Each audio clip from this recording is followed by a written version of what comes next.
Paris, ça nous paraît aujourd'hui une petite ville, mais c'était la plus grande ville du monde. Comme nous, les gens de l'époque sont gênés par le fait qu'il y a beaucoup de monde dans les rues, beaucoup de bruit, ça pue, il y a beaucoup d'animaux en liberté dans les rues, donc ce qui va avec les animaux, les excréments, les déjections diverses. Donc la rue parisienne d'une ville très peuplée, a beau être la capitale de la France, c'est quand même un endroit désagréable. Au XIVe siècle, Paris est bien différent de ce qu'il est aujourd'hui. Entouré de remparts, l'enceinte de Philippe Auguste, il est aussi bien plus petit.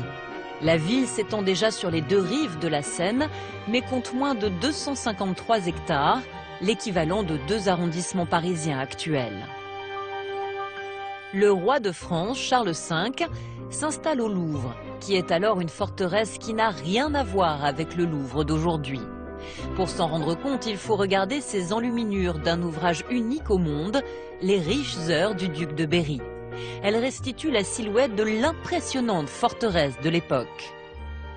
Le Louvre est sinistre, est très sombre, et très froid. Les jardins sont très étroits, donc même devenu roi, Charles V n'a aucune envie d'habiter là-bas. Donc il va acquérir, entre 1360 et 1365, 4 grandes demeures dont il fait sa résidence royale.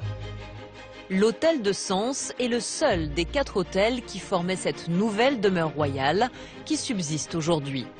Même s'il a été depuis beaucoup transformé, il peut être considéré comme l'un des premiers hôtels particuliers de Paris. Ces nouvelles résidences du roi sont situées en dehors de l'enceinte Philippe Auguste, dans un quartier qui est encore la campagne et qui est appelé aujourd'hui le Marais. Charles V fait donc déplacer les remparts de la ville afin d'agrandir l'enceinte et d'y intégrer son hôtel particulier. Au Moyen-Âge, les gens importants veulent tous vivre proche du roi.